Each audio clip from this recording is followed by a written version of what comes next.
See, Flynn, Flam, fraud, and failure have run out on their tab. And Barney, the old bailiff, he'll have another beer. Hey, hey, hey! It's the Lord of Mentor Street sitting with the seer as another virgin liberal in a clashing suit and tie cries, "Silence is not poetry, it's the gag rule of the oppressed." A tyranny of minds, a kleptocracy of poets, cross-dressed presidents crawl onto the stage. The crowd resounds, rebounds, converge with sounds that drum and mourn, while liars lie to liars and the truth on ashes born. Rock, mock, skittle, scorn, see the king has tumbled, and if he asks you, tell him this, it's all a succession of steps and stumbles. Steps and stumbles. Mediums, mystics, and madmen know the score. Don't give the parson half a chance when he's idling out the door. My uncle was a hitman. His suits so sharp, they drew all that spills from the mortal coil. This may be the day the Lord has made, but he didn't make it with us in mind, he says on a gloomy Sunday off Jerome Avenue. He was on his way to meet a guy. You know, that guy named Sal. He says as if I knew one fucking Sal from another. Don't feed the boy notions, my mama says, her meatballs musing in a gravy, 9 decades down and counting. Let him be a boy, she says, as if she hadn't already told me that men loot rivers and women loot men. And the circle goes round, and the circle goes round, my uncle said, his top coat packing, his knife with the sharpest edge at his side, the strong pull of his hands.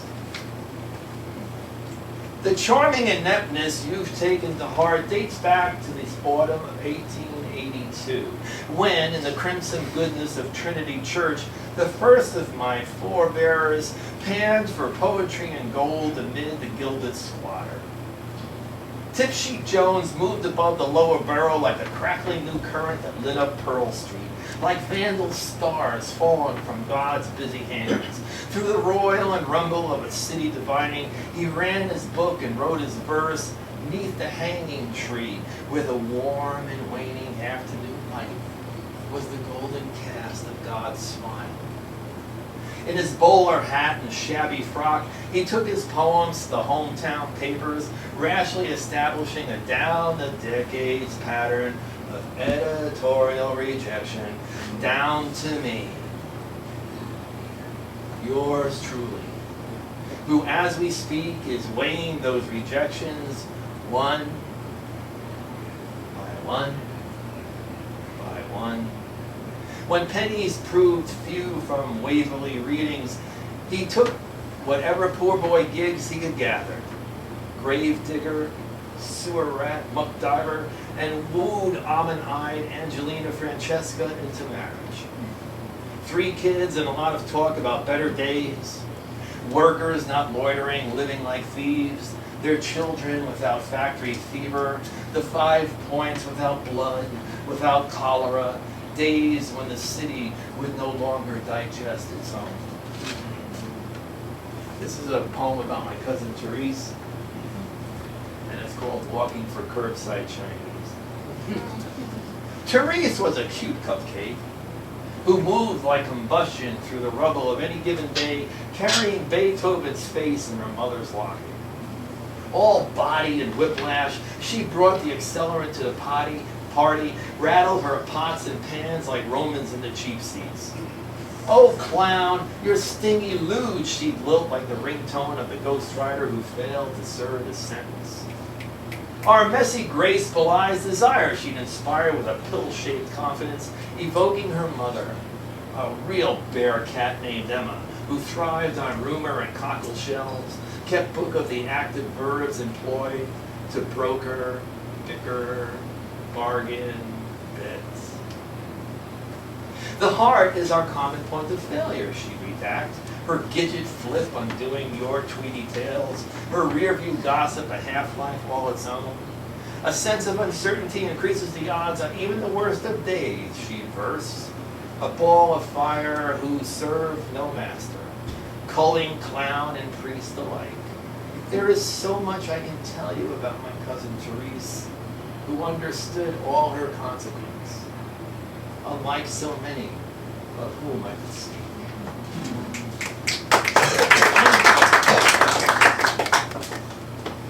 The worst book I ever read took me years to plagiarize.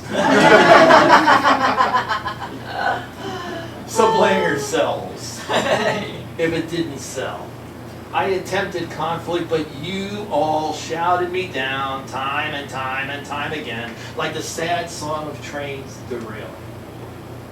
The worst book I ever read wasn't a book at all, but a confession by a man who no longer held the line between alliance and scorn, axis and trackless sky. The worst book I ever read, shipped free 2 for $1 after midnight on all the local channels. We all had a hand in the worst book I ever read, each hoarding horsepower, cornmeal, coin, watching those choppers as they dark the sky.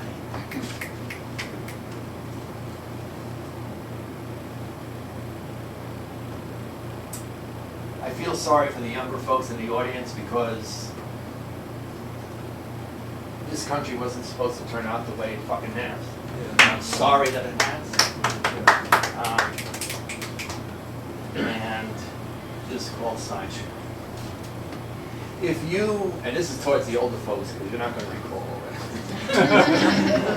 If you recall before the torpor, a pariah came to town, hustling his buffoonery, his brand, his virulence, the odious glow of his masquerade hair.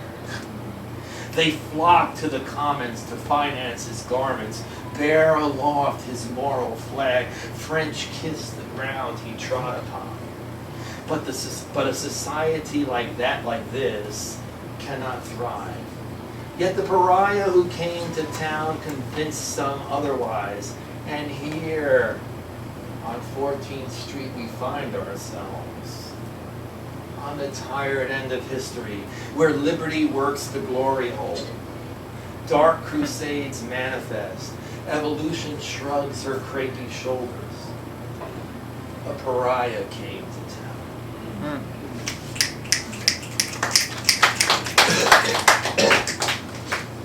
Only here in shitholes like this do they steal catalytic converters from Meals on Wheels. Roast 51 migrants in an abandoned tractor trailer. Only here are you free to carry weapons but forced to carry violence to term. Only here are citizens so fucking convinced of their own idiot exception they can't take a motherfucking vaccine. Cower with their guns and God, the oligarchs of food, fuel, and false prophecy, gouge and gorge in pursuit of sucking congressmen who run afoul unfettered. Only here do others fear their skin. Their children targets. Only here do we believe we are on the verge of great things, but nothing, and I do mean nothing works. Not my dick, the elect, the vacuum, the wireless, the baby food, the underpaid medical staff, the car, the stove, the script, mass transit, dial tone, exchange rate, new app, old meat, sour milk. Only here.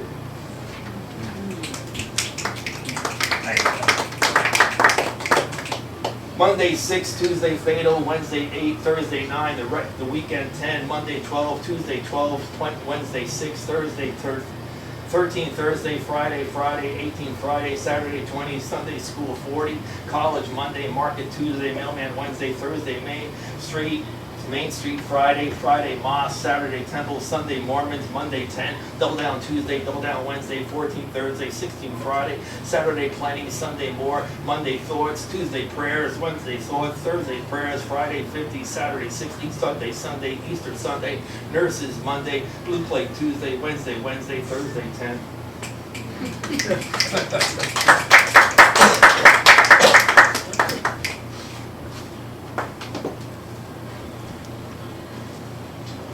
The roofer red knots, North America's most common subspecies, flies the equivalent of the moon and back in their lifetime. Now it faces extinction as we overharvest horseshoe crabs for the terminally corpulent. Tell me again how we are not to blame for everything dying on this planet. Tell me again. It wasn't clear the first time.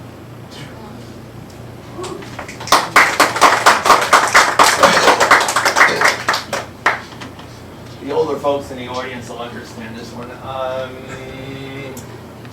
The memory starts to fade and you begin to use Post-its more and more. And the Post-its are this color and they're that color, and this is called color too. I've outsourced my brain to square-colored paper.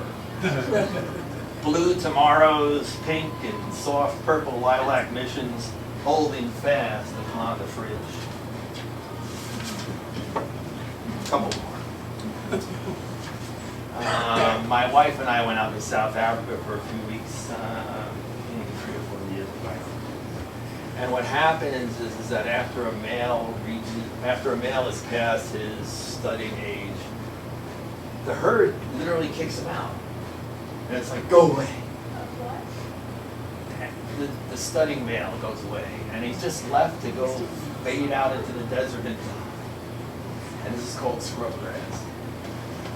My days as the dominant male elude me. So I take my wounds to the scrub grass, my shadow to the tundra, my deceits to rest.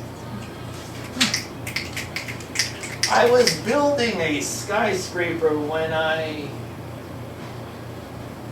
ran out of sky. No.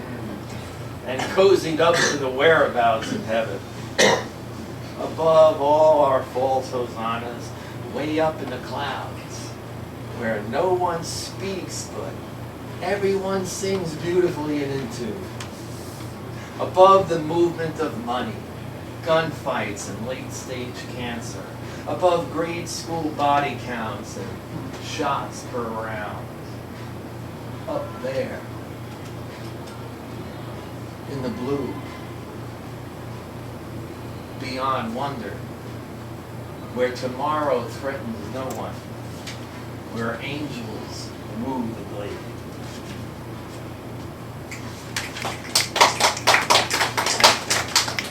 I got 3 more. Let's do the rice one first.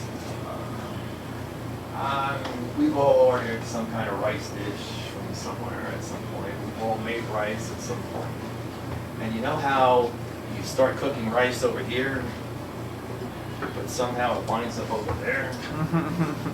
And somehow you see the cat running by and it's on the cat.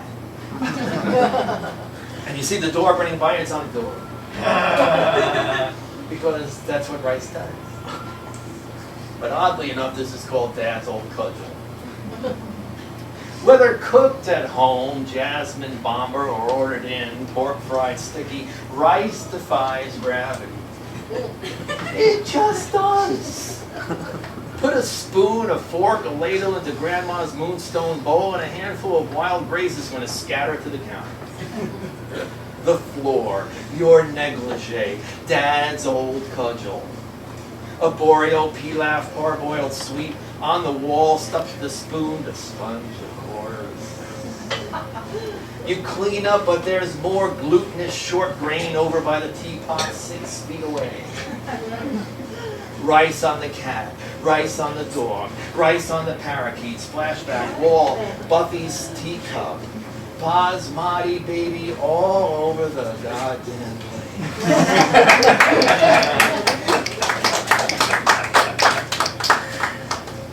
I gave you that funny one so that I can do these two serious ones. This is called Bleed Out, and it starts with a, I mean, honestly, who really knows how history goes, okay? They give this quote to Napoleon, but do we know for sure if he really said this? No. So, but what is history if not a fable agreed upon? Napoleon. If I should get caught in the crossfire before finishing this poem, will you dovetail our voices together? If I should bleed out before topping off, please keep the truth that we carried into the war that threatens to silence the words we use to shorten the distance between us.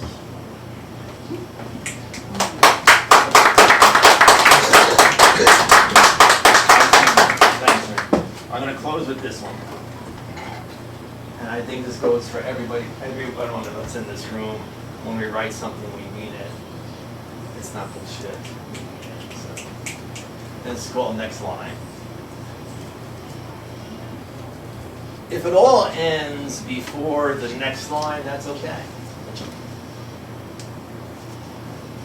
I've gone the distance with little regret, little complaint, little in the way of stumbling blocks that baffled so many.